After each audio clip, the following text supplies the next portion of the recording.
Chennai super Kings নাকি Kolkata night Riders, কোন team হলো আইপিএল 2026-এ সব থেকে বেশি স্ট্রং?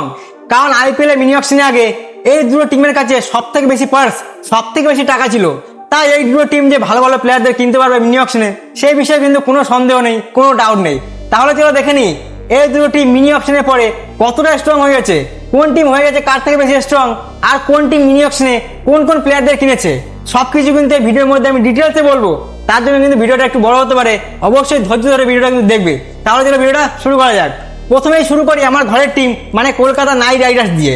কলকাতা কিন্তু এই আইপিএল এর মিনি অকশনে সব থেকে হাইয়েস্ট বাজেটের প্লেয়ার, মানে যে প্লেয়ার এই মিনি অকশনে সব থেকে বেশি দামে বিক্রি হয়েছে সেই প্লেয়ারকে কিন্তু কিনে নিয়েছে, আর সে হচ্ছে ক্যামেরন গ্রিন। কলকাতা ক্যামেরন গ্রিনকে 25 কোটি 20 লাখ টাকা দিয়ে কিনে নিয়েছে। সেকেন্ড বাজেটের হাইয়েস্ট যে প্লেয়ার রয়েছে, মানে যে প্লেয়ার সেকেন্ড বাজেটে বিক্রি হয়েছে সব থেকে বেশি দামে, তাকে কিন্তু কলকাতায় কিনেছে, আর সে হচ্ছে মাথিসা পাথিয়ানা।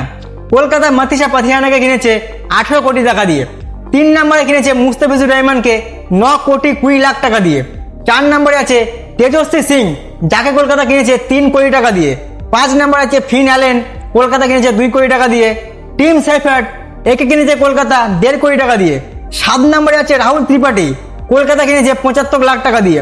কার্তিক ত্যাগী, একে কিনেছে 30 লাখ টাকা দিয়ে। দক্ষ কামরা, একে কলকাতা কিনেছে 30 লাখ টাকা দিয়ে। সার্থক রঞ্জন, একেও কলকাতা 30 লাখ টাকা দিয়ে কিনেছে।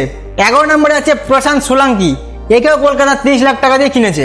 তারপরে আছে আকাশদীপ, একে কিনেছে 1 কোটি টাকা দিয়ে। এবং সবার শেষে আছে রচিন রবীন্দ্র, যাকে বেস্ট প্রাইস 2 কোটি টাকা দিয়ে কিনেছে। তো এগুলো হচ্ছে কলকাতা নাইট রাইডার্স এই মিনি অকশনে কোন কোন প্লেয়ারদের কিনেছে। এবার তোমাদের বলে দিই যে কলকাতা নাইট রাইডার্স ঠিক কোন কোন প্লেয়ারদের আগে রিটেন করেছিল, অনেকে হয়তো জানো, তাও তোমাদের বলে দিই। রিটেন প্লেয়ারের লিস্টে আছে অজিঙ্ক্য রাহানে, সুনীল নারিন, রিঙ্কু সিং, অঙ্কুশ রঘুবংশী, তারপরে আছে মনীষ পান্ডে, বরুণ চক্রবর্তী, রমনদীপ সিং, অনুকূল রয়, রবমান পাওয়াল, হর্ষিত রানা, বৈভব অরোরা এবং রয়েছে সবার শেষে উমরান মালিক। তো এটা গেল কলকাতা নাইট রাইডার্স এই মিনি অকশনে কোন কোন প্লেয়ারদের কিনেছে আর কোন কোন প্লেয়ারদের রিটেন করেছিল তার লিস্ট। এবার দেখে নিই চেন্নাই সুপার কিংস ঠিক মিনি অকশনে কোন কোন প্লেয়ারদের কিনেছে নিজেদের টিমের জন্য। প্রথমে কিনেছে একজন আনক্যাপ প্লেয়ার কার্তিক শর্মাকে 14 কোটি 20 লাখ টাকা দিয়ে।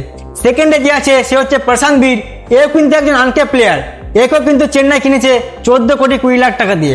তারপরে আছে রাহুল চার, যাকে চেন্নাই কিনেছে 5 কোটি 20 লাখ টাকা দিয়ে। তারপরে আছে আকিয়া হোসেন, একে চেন্নাই কিনেছে 2 কোটি টাকা দিয়ে। তারপরে আছে ম্যাট হ্যানরি, একে কিনেছে 2 কোটি টাকা দিয়ে। ম্যাথিউ শট, একে কিনেছে 1.5 কোটি টাকা দিয়ে। তারপরে আছে আমান খান, একে কিনেছে 40 লাখ টাকা দিয়ে। তারপরে আছে সরফরাজ খান, একে চেন্নাই বেস্ট প্রাইস 75 লাখ টাকা কিনেছে। তারপরে আছে জাকারি ফোক্স, একে কিন্তু চেন্নাই বেস্ট প্রাইস 75 লাখ টাকা কিনেছে। তাহলে এবার চলো দেখে নিই চেন্নাই সুপার কিংস কাদের কাদের রিটেন করেছিল, হয়তো অনেকে জানো, তাও একবার তোমাদের সুবিধার জন্যই বলে দিচ্ছি। রিটেন প্লেয়ারের লিস্টে আছে ঋতুরাজ গায়কোয়াড়, আয়ুষ মাত্রে, মহেন্দ্র সিং ধোনি, ডিওল ব্রেভিস, রুবিল পটেল, শিবম দুবে, জেমি ওভারটন, রামকৃষ্ণ ঘোষ, তারপরে আছে নূর আহমদ, খালিল আহমদ, আনসুল কাম্বোজ, গুরপ্রীত সিং, শ্রেয়াস গোপাল, মুকেশ চৌধুরী এবং সবার শেষে আছে নাথান অ্যালিস। তো এটাই হচ্ছে চেন্নাই সুপার কিংসের রিটেন করা প্লেয়ার আর চেন্নাই সুপার কিংস কোন কোন প্লেয়ারদের বাই করেছে মিনি অকশনে তার লিস্ট। এবার কিন্তু মিনি অকশনে পরে এই দুটো টিমের স্ট্রং স্কোয়াড দেখে কিন্তু আমার মনে হচ্ছে সব থেকে বেশি স্ট্রং আছে কিন্তু কলকাতা। এক্সপিরিয়েন্সের দিক থেকে বলো, প্লেয়ারদের পারফরমেন্সের দিক থেকে বলো, আমার কিন্তু কলকাতাকে বেশি স্ট্রং মনে হচ্ছে।